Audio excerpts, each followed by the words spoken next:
Hello everyone, welcome to PCS mind. Friends, यहाँ पर हम कवर कर रहे हैं आपका ई दृष्टि से करंट अफेयर्स पूरे एक साल का 2023 के लिए। तो ये काफ़ी इंपॉर्टेंट है आपके एग्ज़ाम के लिए।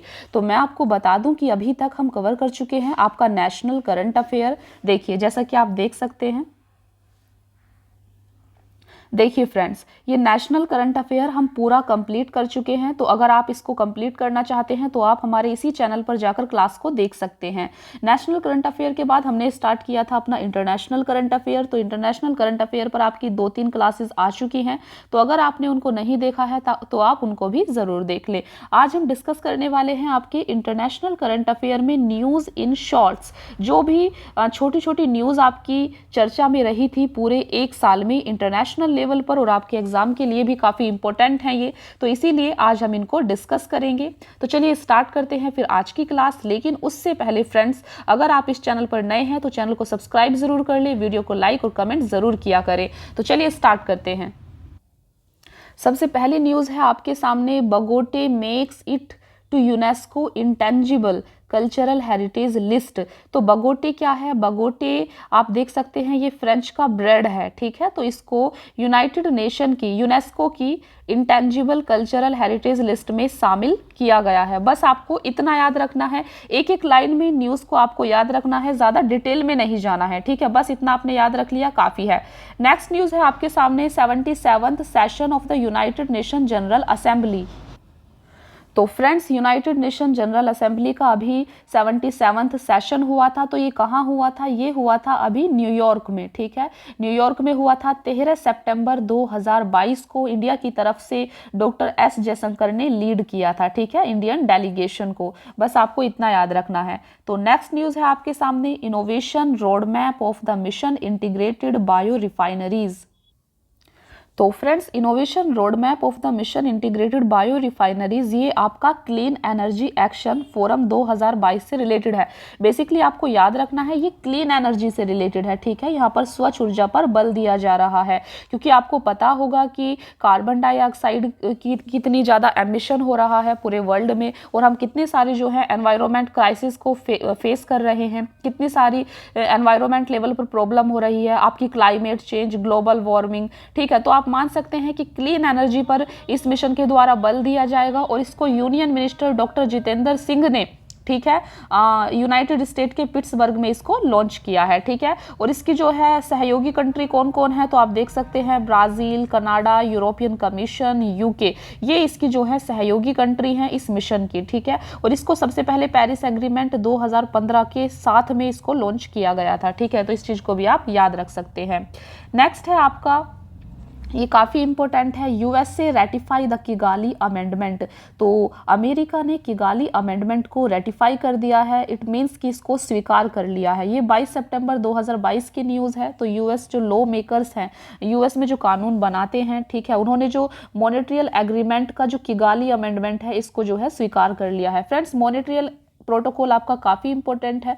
मॉनेट्रियल प्रोटोकॉल आपका कब हुआ था? तो ये हुआ था आपका 1987 में, ठीक है। इसको आपको याद रखना है। ये कब हुआ था? एक मिनट, देखिए। तो ये हुआ था मॉनेट्रियल प्रोटोकॉल आपका 1987 में हुआ था, ठीक है। और ये ओजोन परत की डिप्लेशन, जो ओजोन परत में छेद हो रहा है, उससे रिलेटेड है, ठीक है। तो मेनली जो आपका, देखिए यहाँ पर आप समझिए, जो किगाली अमेंडमेंट है, इसका बेसिक ऑब्जेक्टिव क्या है? इसका जो मेन ऑब्जेक्टिव है वो है HFC, हाइड्रोक्लोरोफ्लोरोकार्बन जो गैस है, ग्रीन हाउस गैस है ये, ठीक है। तो इसको कम करना इसका मेन ऑब्जेक्टिव है, ग्रीन हाउस गैस HFC को कम करना किगाली अमेंडमेंट का मेन मकसद है। तो यूएसए ने इसको स्वीकार कर लिया है। आपको पता होगा कि यूएसए जो है, जो भी क्लाइमेट से रिलेटेड ट्रीटी है, उनसे हमेशा से दूर होता रहा है, ठीक है। लेकिन फर्स्ट टाइम ऐसा हुआ है 30 साल के बाद में, जब किसी इंटरनेशनल क्लाइमेट ट्रीटी को अमेरिका ने रेटिफाई किया है, स्वीकार किया है, ठीक है। तो बस आपको यहाँ पर इतना याद रखना है। चलिए देखते हैं नेक्स्ट न्यूज़। तो फ्रेंड्स, नेक्स्ट न्यूज़ है आपकी ग्लोबल फिनटेक फेस्ट 2022। तो आपसे पूछा जा सकता है कि इसको कहाँ आयोजित किया गया था। तो इसको आयोजित किया गया था आपका मुंबई में, ठीक है। इसको मुंबई में 20 से 22 सितंबर, ये डेट ये वाला इंपॉर्टेंट नहीं होती है, बस आप इतना याद रखना कि इसको कहाँ आयोजित किया गया था। तो मुंबई में इसको आयोजित किया गया था।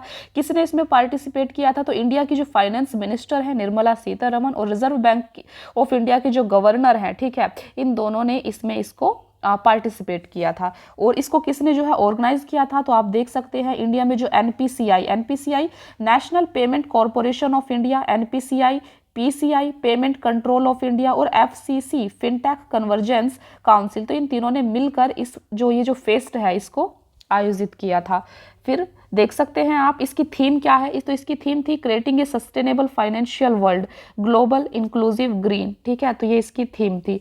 नेक्स्ट न्यूज़ है आपकी world water Congress and exhibition 2022। तो इसको इंटरनेशनल, तो फ्रेंड्स यहाँ पर आपको याद रखना है कि world water Congress and exhibition 2022 इसका कहाँ पर आयोजित की गई थी, कहाँ ऑर्गेनाइज की गई थी? तो ये डेनमार्क में आयोजित की गई थी, कोपेनहेगन में, ठीक है। और इसकी थीम क्या थी? तो इसकी थीम थी वाटर फॉर स्मार्ट लाइवलेबल सिटीज, ठीक है। तो बस आपको इतना याद रखना है, इसको कहाँ आयोजित किया गया था? डेनमार्क के कोपेनहेगन में। तो एक चीज और मैं आपको बता दूं यहाँ पर, अगर आपको, जैसे मैंने अभी डेनमार्क कंट्री का नाम लिया, कोपेनहेगन का नाम लिया, अगर आपको आपके माइंड में एक वर्ल्ड मैप में आप इनको लोकेट नहीं कर पाते हैं, अगर आप ये आइडेंटिफाई नहीं कर पाते हैं कि डेनमार्क कंट्री ये इस पूरे वर्ल्ड में किस जगह है, ठीक है, इट मीन्स कि आपका मैप जो है वीक है, आपको मैप की नॉलेज नहीं है। तो हम आपकी मैप की यानी कि वर्ल्ड मैप की क्लास ले रहे हैं, वर्ल्ड ज्योग्राफी की क्लास ले रहे हैं, तो आप उनको जरूर देखें, ठीक है। इससे आपका मैप स्ट्रांग हो जाएगा। और वर्ल्ड मैप की जो नॉलेज है वो हर सब्जेक्ट के लिए काफ़ी ज़रूरी होती है, ठीक है। तो आप हमारे वर्ल्ड ज्योग्राफी की क्लासेस को भी देख सकते हैं। चलिए देखते हैं नेक्स्ट न्यूज़। फ्रेंड नेक्स्ट है आपकी ऑपरेशन लंदन ब्रिज। तो आपको याद रखना है ऑपरेशन लंदन ब्रिज आप कहीं सुने, ठीक है, या फिर ऑपरेशन यूनिकॉर्न कहीं सुने, तो आपको याद रखना है ये जो न्यूज़ थी ये आपको पता होगा कि लंदन में जो क्वीन एलिजाबेथ द्वितीय थी उनकी अभी डेथ हो गई थी, ठीक है। तो उनकी जो फ्यूनरल प्लान है, ठीक है, उनका जो क्या बोलते हैं अंतिम संस्कार जो होता है उससे रिलेटेड है ये ऑपरेशन लंदन ब्रिज। तो लंदन के अंदर इसको ऑपरेशन लंदन ब्रिज कहा जा रहा है। लंदन ब्रिज इज डाउन, इस टर्म से भी इस चीज को वहां पर जाना जा रहा है। तो ये क्वीन एलिजाबेथ द्वितीय की डेथ से संबंधित है, ठीक है। तो आप इसे पहचान लेंगे ऐसा कोई ऑप्शन देखकर, ठीक है। तो बस इतना आपको याद रखना है यहाँ पर। नेक्स्ट न्यूज है आपकी Jeddah summit for security and development.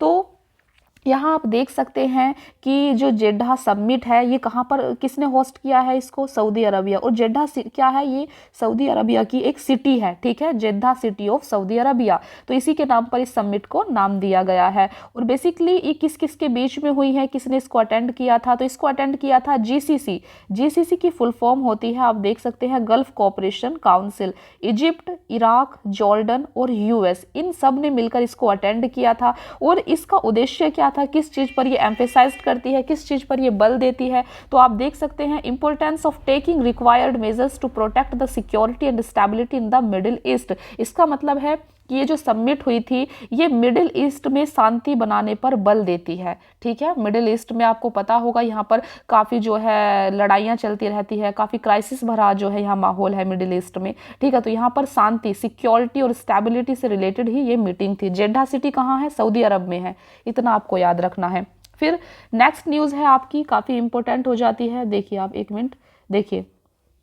तो नेक्स्ट न्यूज़ है फ्रेंड आपकी Varanasi first cultural and tourism capital of SCO. SCO का मतलब होता है संघाई कोऑपरेशन ऑर्गेनाइजेशन, ठीक है। तो एससीओ की जो फर्स्ट कल्चरल और टूरिज्म कैपिटल है वो वाराणसी को घोषित किया गया है। क्यों? क्योंकि एससीओ जो है सितंबर 2022 से सितंबर 2023 तक एससीओ की प्रेसिडेंसी संभाले हुए है इंडिया, ठीक है। इसीलिए इंडिया की वाराणसी सिटी को एससीओ की फर्स्ट कल्चरल और टूरिज्म कैपिटल घोषित किया गया है। तो इतना यहाँ पर आपको याद रखना है। चलिए देखते हैं नेक्स्ट न्यूज़। नेक्स्ट न्यूज़ है आपकी, देखिए, special ASEAN India foreign ministers meeting, ठीक है। तो अभी आसियान कंट्री, आसियान में कितने देश हैं? 10 देश हैं आपके, ठीक है। एक मिनट। तो फ्रेंड्स अभी क्या हुआ है, अभी आसियान और इंडिया का जो रिलेशन है, ठीक है, आसियान और इंडिया के बीच में जो रिश्ते हैं, रिलेशन है, उसको 30 वर्ष पूरे हो चुके हैं। तो इसी चीज़ को सेलिब्रेट करने के लिए, ठीक है, ये आसियान और इंडिया की फॉरेन मिनिस्टर्स की मीटिंग हुई थी जिसको इंडिया ने होस्ट किया था, ठीक है, बस इतना याद रखना है। नेक्स्ट है आपकी सिंगापुर सांग्री-ला डायलॉग। तो सांग्री-ला डायलॉग काफ़ी इंपॉर्टेंट है आपकी।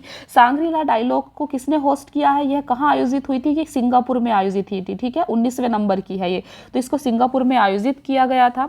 और सांग्री-ला डायलॉग है क्या, तो आप देख सकते हैं ये एशिया की प्रीमियर डिफेंस समिट है, ठीक है, यहाँ पर जो है डिफेंस यानी कि रक्षा से रिलेटेड बातें की जाती हैं, आपस में बायलैटरल टॉक की जाती है। बायलैटरल टॉक का क्या मतलब होता है, जब दो कंट्री आपस में बात करती है, ठीक है, किसी इंपॉर्टेंट इशू पर डिबेट करती है एक दूसरे के साथ में, ठीक है, तो ये इसी से रिलेटेड है। आपकी सांग्री-ला डायलॉग कहाँ हुई है, ये सिंगापुर में हुई है, ठीक है। नेक्स्ट न्यूज़ है आपकी इंडिया। तो फ्रेंड्स नेक्स्ट है आपकी इंडिया कतर स्टार्टअप ब्रिज। ये 5 जून 2022 को इंडिया के जो वाइस प्रेसिडेंट थे पहले, एम वेंकैया नायडू, ठीक है, इन्होंने इंडिया और कतर, ठीक है, कतर के साथ में मिलकर इस ब्रिज को लॉन्च किया है, स्टार्टअप ब्रिज। इसका ये मतलब है कि इंडिया और कतर जो है वो आपस में एक दूसरे के स्टार्टअप इकोसिस्टम में, इकोनॉमीज में, ठीक है, म्यूचुअली एक दूसरे की हेल्प करेंगे, ठीक है, आगे बढ़ने में, बस इतना याद रखना है। नेक्स्ट है आपकी partners in the blue Pacific initiative. तो ये ब्लू पैसिफिक इनिशिएटिव क्या है, देखते हैं। देखिए यूनाइटेड स्टेट यानी कि अमेरिका और उसके जो मित्र देश हैं, अलाइड कंट्रीज हैं, ठीक है, जैसे कि Australia, Japan, New Zealand, United Kingdom, इन सब ने मिलकर इस न्यू इनिशिएटिव को लॉन्च किया है जिसका नाम है partners in the blue Pacific. तो इसमें ये कंट्री क्या करने वाली हैं, तो इसमें ये कंट्री, देखिए, countries will involve in effective and efficient cooperation with small island nation of the region. तो जो ब्लू पैसिफिक, जो प्रशांत महासागर का रीजन है, वहां पर जो स्मॉल आइलैंड है, ठीक है, तो उनके जो है उनके डेवलपमेंट में ये कंट्री जो है साथ में मिलकर काम करेंगी, ठीक है, इफेक्टिव एंड इफिशिएंट कोऑपरेशन, यहाँ पर इनके साथ में मिलकर ये सहयोग करेंगी, बस इसी से रिलेटेड है। नेक्स्ट है आपकी इंडिया। तो फ्रेंड्स नेक्स्ट है आपकी India elected as chair of the AAEA for 2022-24। देखिए सबसे पहले आप समझिए AAEA का मतलब क्या है, तो इसका मतलब है association of Asian election authority. तो इंडिया को association of Asian election authority का न्यू चेयर, ठीक है, नया अध्यक्ष चुन लिया गया है, ठीक है, और इसकी जो मीटिंग है ये मनीला, फिलीपींस के मनीला में अभी आयोजित हुई थी। तो इंडिया से पहले association of Asian election authority की अध्यक्षता कौन कर रहा था, तो ये आपका मनीला कर रहा था, फिलीपींस कंट्री कर रही थी, बस इतना आपको याद रखना है। नेक्स्ट है आपका first international mitigation review forum, ठीक है, इंटरनेशनल मिटिगेशन बोल रही थी, तो first international migration review forum, ठीक है, तो ये इसको कहाँ आयोजित किया गया है फ्रेंड्स, तो इसको जब यूनाइटेड नेशन जनरल असेंबली की मीटिंग हो रही थी ना न्यूयॉर्क में, तभी इसको जो है इस इनिशिएटिव को लॉन्च किया गया है, first international migration review forum को, ठीक है। तो चलिए देखते हैं आगे। तो फ्रेंड्स नेक्स्ट है आपकी Lok Sabha passes WMD amendment bill. WMD का मतलब होता है weapons of mass destruction and there delivery system. Weapons of mass destruction, देखिए ऐसे वेपन, ऐसे हथियार जिससे बहुत ज़्यादा जो है मास का मतलब होता है बहुत ज़्यादा लोगों की हानि हो सकती है, ठीक है, तो उनकी अगर डिलीवरी सिस्टम, तो अगर ऐसे कोई हथियारों की डिलीवरी करता है, उनको कोई बनाता है, तो ऐसे लोगों की सजा से ये चीज़ रिलेटेड है, ठीक है, ये सेंट्रल गवर्नमेंट को पावरफुल करती है ऐसे लोगों को रोकने के लिए। तो ये प्रोहिबिटेड एक्टिविटी है, यानी कि इनको मना किया गया है, आपको ऐसा नहीं करना है। तो ये बिल जो है लोकसभा ने इसको पास कर दिया है, बस इतना याद रखना है, ठीक है। नेक्स्ट है आपकी India and ITU sign host country agreement. तो फ्रेंड्स आपको यहाँ पर बस इतना याद रखना है कि 3 मार्च 2022 को गवर्नमेंट ऑफ इंडिया ने इंटरनेशनल टेली कम्युनिकेशन यूनियन के साथ मिलकर होस्ट कंट्री एग्रीमेंट को साइन कर दिया है, ठीक है, बस इतना काफ़ी है। नेक्स्ट है आपकी इंडियाज़ आर्कटिक पॉलिसी। तो इंडियाज़ आर्कटिक पॉलिसी बेसिकली क्या है, यहाँ पर जो आर्कटिक रीजन है हमारा, ठीक है, ये वर्ल्ड है, पूरा वर्ल्ड में आपको पता होगा 7 कॉन्टिनेंट है, 7 महाद्वीप है, ठीक है, तो ये आर्कटिक रीजन है, ये आर्कटिक महासागर जो जो है, यहाँ आर्कटिक रीजन जो है ये इससे रिलेटेड है। यहाँ पर इंडिया की पॉलिसी क्या होगी, यहाँ पर काफ़ी ज़्यादा संसाधन है, ठीक है, तो इंडिया की नज़र उस पर भी है, तो उससे हम रिलेटेड है। यहाँ पर आप एक चीज़ याद रख सकते हैं कि स्वालबर्ड ट्रीटी, आपसे पूछा जा सकता है कि स्वालबर्ड ट्रीटी क्या है, ठीक है। यहाँ तो आपको पता चल रहा है कि आर्कटिक पॉलिसी है, तो आर्कटिक के बारे में बात कर रहा है, लेकिन यहाँ कहीं भी आर्कटिक का नाम नहीं है, ठीक है। तो आप देखिए, अगर आपसे पूछा जाए कि स्वालबर्ड ट्रीटी क्या है, तो बस आपको याद रखना है फ्रेंड्स, ये आर्कटिक रीजन है ना, आर्कटिक रीजन में जो स्वालबर्ड है ये वहाँ का एक आइलैंड है, ठीक है। स्वालबर्ड आर्कटिक रीजन का एक आइलैंड है, और इस ट्रीटी को, स्वालबर्ड ट्रीटी को साइन किया गया था 1920 फरवरी में, ठीक है, पेरिस फ्रांस में। तो ये इंपॉर्टेंट हो जाता है यहाँ पर, बस इंडिया ने तो अपनी आर्कटिक पॉलिसी रिलीज की है, ठीक है। चलिए देखते हैं नेक्स्ट, तो ये काफ़ी इंपॉर्टेंट है, ठीक है। तो आप देख सकते हैं जो इंडिया ने आर्कटिक के लिए पॉलिसी लॉन्च की है वो 17 मार्च 2022 को इसको लॉन्च किया गया है, ठीक है। किसने लॉन्च किया है, तो मिनिस्ट्री ऑफ अर्थ साइंस ने इसको लॉन्च किया है, गवर्नमेंट ऑफ इंडिया की। देन ये काफ़ी इंपॉर्टेंट है आपकी news, Mahatma Gandhi green triangle. तो महात्मा गांधी ग्रीन ट्रायंगल क्या है, तो आपको पता होगा कि अभी भारत 75वीं, अपनी आज़ादी का 75वां साल इसका पूरा हो चुका है, ठीक है, और आज़ादी का अमृत महोत्सव हम लोग जो है सेलिब्रेट कर रहे हैं। तो इसी के उपलक्ष्य में फ्रेंड्स मेडागास्कर में जो है एक ट्रायंगल का नाम, ठीक है, मेडागास्कर की ग्रीन ट्रायंगल का जो नाम है वो महात्मा गांधी ग्रीन ट्रायंगल रख दिया गया है, ठीक है। तो इसी उपलक्ष्य में, मेडागास्कर आपको पता है कहाँ की कंट्री है, देखिए ये आपका पूरा वर्ल्ड है, ठीक है, ये वर्ल्ड हो गया आपका। वर्ल्ड में आपको पता होगा यहाँ साउथ अमेरिका है, यहाँ नॉर्थ अमेरिका है, ये आपका अफ्रीका है, ठीक है, ये आपका अफ्रीका है, ये आपका यूरोप हो गया, यहाँ आपका एशिया हो गया, यहाँ ऑस्ट्रेलिया हो गया, ठीक है। तो मेडागास्कर कंट्री कहाँ है, ये अफ्रीका जो है ना, अफ्रीका के पास में यहाँ पर आपकी ये मेडागास्कर कंट्री है, ठीक है। यहाँ पर इंडिया पड़ता है, ये इंडियन ओशियन, हिंद महासागर का क्षेत्र है, ठीक है। तो आप देख सकते हैं ये मेडागास्कर कंट्री है आपकी। तो यहीं पर फ्रेंड्स ग्रीन ट्रायंगल का नाम, मेडागास्कर के अंदर ग्रीन ट्रायंगल है, उसी का नाम महात्मा गांधी ग्रीन ट्रायंगल रख दिया गया है इंडिया की आज़ादी के अमृत महोत्सव के उपलक्ष्य में, बस इतना याद रखना है आपको। नेक्स्ट है आपकी वन ओशियन समिट। तो 11 फरवरी 2022 को प्राइम मिनिस्टर ऑफ इंडिया ने वन ओशियन समिट को जो है क्या किया था, यहाँ पर भाषण दिया था, ठीक है। इसको कहाँ ऑर्गेनाइज्ड किया गया है, तो आप देख सकते हैं इसको फ्रांस में ऑर्गेनाइज्ड किया गया था, यूनाइटेड नेशन और वर्ल्ड बैंक के साथ मिलकर वन ओशियन समिट को।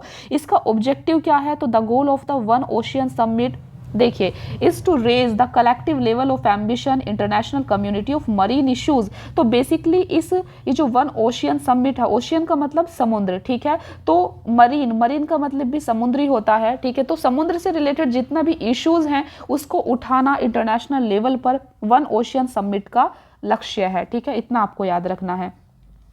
नेक्स्ट है आपकी नॉर्ड स्ट्रीम 2। तो ये नॉर्ड स्ट्रीम 2 क्या है, आपको इसको याद रखना है, ये एक पाइपलाइन है, कहाँ से कहाँ तक जारी है, तो ये रसिया से जर्मनी तक जाती है, ठीक है। यहाँ पर 110 बिलियन क्यूबिक मीटर की गैस का जो है जर्मनी सप्लाई करेगा रसिया को, ठीक है। बस नॉर्ड स्ट्रीम 2 क्या है, एक पाइपलाइन है, रसिया और जर्मनी के बीच में है, इतना याद रखना है आपको।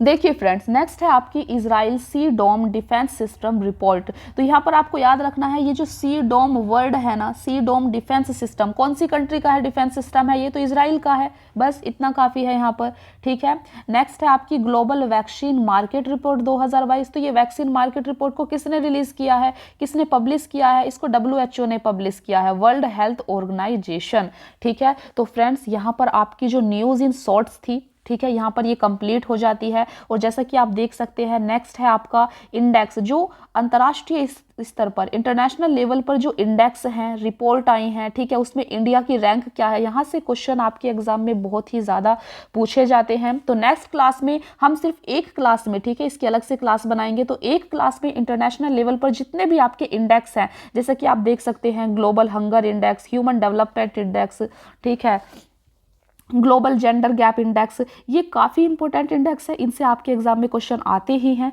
तो आपको याद रखना होगा यहाँ पर कि इन इंडेक्स को कौन रिलीज करता है, इंडिया की रैंक क्या है, टॉप पर कौन है, ठीक है। तो ये सारी चीज़ें हम नेक्स्ट क्लास में डिस्कस करेंगे। तो फ्रेंड्स, अगर आप इस चैनल पर नए हैं तो सब चैनल को सब्सक्राइब ज़रूर कर लेना, ताकि ऐसी ही इंपॉर्टेंट क्लास आप तक पहुँचती रहे, और वीडियो को लाइक ज़रूर किया करें और कमेंट ज़रूर करें। Thank you so much friends, मिलते हैं फिर नेक्स्ट क्लास में।